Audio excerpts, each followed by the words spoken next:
एक बार महर्षि गालव जब प्रातः सूर्यार्घ्य प्रदान कर रहे थे, उनकी अंजलि में आकाश मार्ग में जाते हुए चित्रसेन गंधर्व की थूकी हुई पीक गिर गई। मुनि को इससे बड़ा क्रोध आया। वे उसे शाप देना ही चाहते थे कि उन्हें अपने तपोनाश का ध्यान आ गया और वे रुक गए। उन्होंने जाकर भगवान श्री कृष्ण से फरियाद की। श्याम सुंदर तो ब्राह्मण्य देव ठहरे ही, झट उन्होंने 24 घंटे के भीतर चित्रसेन का वध कर देने की प्रतिज्ञा कर ली। ऋषि को पूर्ण संतुष्ट करने के लिए उन्होंने माता देवकी तथा महर्षि के चरणों की शपथ ले ली। गालव जी अभी लौटे ही थे कि देवर्षि नारद वीणा झंकारते पहुंच गए। भगवान ने उनका स्वागतातिथ्य किया। शांत होने पर नारद जी ने कहा, प्रभु आप तो परमानंद कंद कहे जाते हैं, आपके दर्शन से लोग विषाद मुक्त हो जाते हैं, पर पता नहीं क्यों आज आपके मुख कमल पर विषाद की रेखा दिख रही है। इस पर श्याम सुंदर ने गालव जी के सारे प्रसंग को सुनाकर अपनी प्रतिज्ञा सुनाई। अब नारद जी कहाँ चैन था, वे झटपट चले और पहुंचे चित्रसेन के पास। चित्रसेन भी उनके चरणों में गिर अपनी कुंडली आदि लाकर ग्रह दशा पूछने लगे। नारद जी ने कहा, अरे तुम अब यह सब क्या पूछ रहे हो? तुम्हारा अंतकाल निकट आ पहुंचा है। अपना कल्याण चाहते हो तो बस कुछ दान पुण्य कर लो। 24 घंटों में श्री कृष्ण ने तुम्हें मार डालने की प्रतिज्ञा कर ली है। अब तो बेचारा गंधर्व घबराया, वह इधर उधर दौड़ने लगा। वह ब्रह्मधाम, शिवपुरी, इंद्रियमवृण सभी के लोकों में दौड़ता फिरा, पर किसी ने उसे अपने यहाँ ठहरने तक नहीं दिया। श्री कृष्ण से शत्रुता कौन उधार ले? अब बेचारा गंधर्वराज अपनी रोती पीटती स्त्रियों के साथ नारद जी की ही शरण में आया।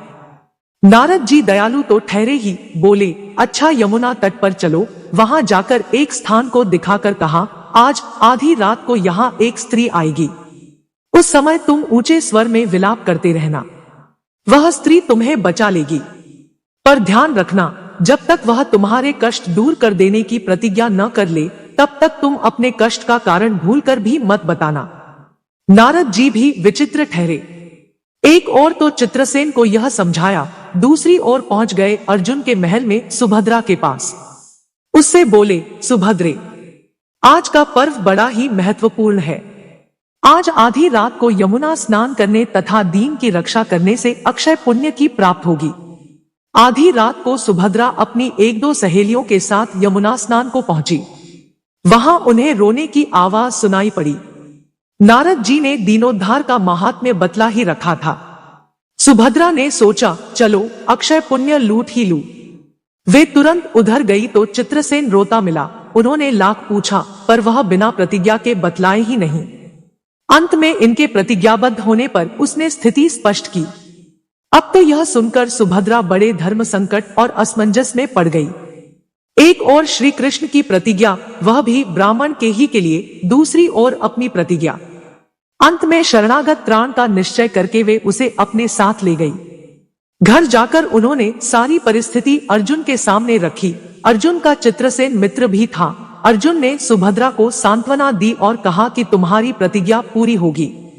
नारद जी ने इधर जब यह सब ठीक कर लिया, तब द्वारका पहुंचे और श्री कृष्ण से कह दिया कि महाराज, अर्जुन ने चित्रसेन को आश्रय दे रखा है, इसलिए आप सोच विचार कर ही युद्ध के लिए चले। भगवान ने कहा, नारद जी, एक बार आप मेरी ओर से अर्जुन को समझाकर लौटाने की चेष्टा करके तो देखिए। अब देवर्षि पुण्य दौड़े हुए द्वारका से इंद्रप्रस्थ पहुंचे।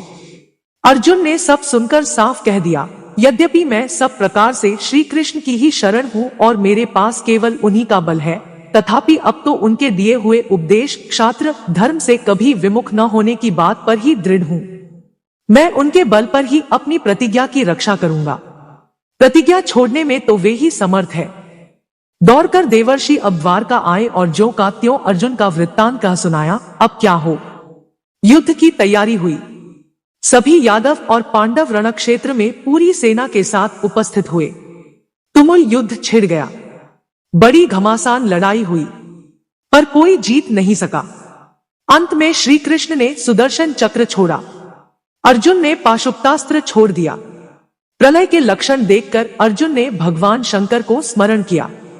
उन्होंने दोनों शस्त्रों को मनाया। फिर वे भक्तवत्सल भगवान श्री कृष्ण के पास पहुंचे और कहने लगे, प्रभु, राम सदा सेवक रुचि राखी। वेद पुराण लोग सब राखी भक्तों की बात के आगे अपनी प्रतिज्ञा को भूल जाना तो आपका सहज स्वभाव है।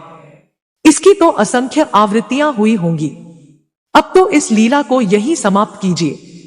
बाण समाप्त हो गए। प्रभु युद्ध से विरत हो गए। अर्जुन को गले लगाकर उन्होंने युद्धश्रम से मुक्त किया, चित्रसेन को अभय किया। सब लोग धन्य धन्य कह उठे। पर गालव को यह बात अच्छी नहीं लगी।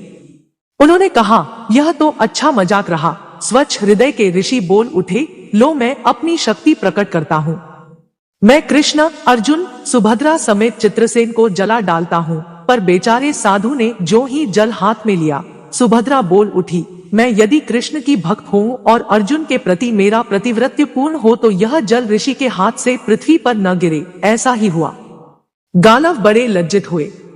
उन्होंने प्रभु को नमस्कार किया और वे अपने स्थान पर लौट गए। तदनंतर सबो अपने अपने स्थान को पधारे। दोस्तों, ये पौराणिक कहानी कैसी लगी कमेंट करके जरूर बताइए और हमारे चैनल को सब्सक्राइब भी कीजिए।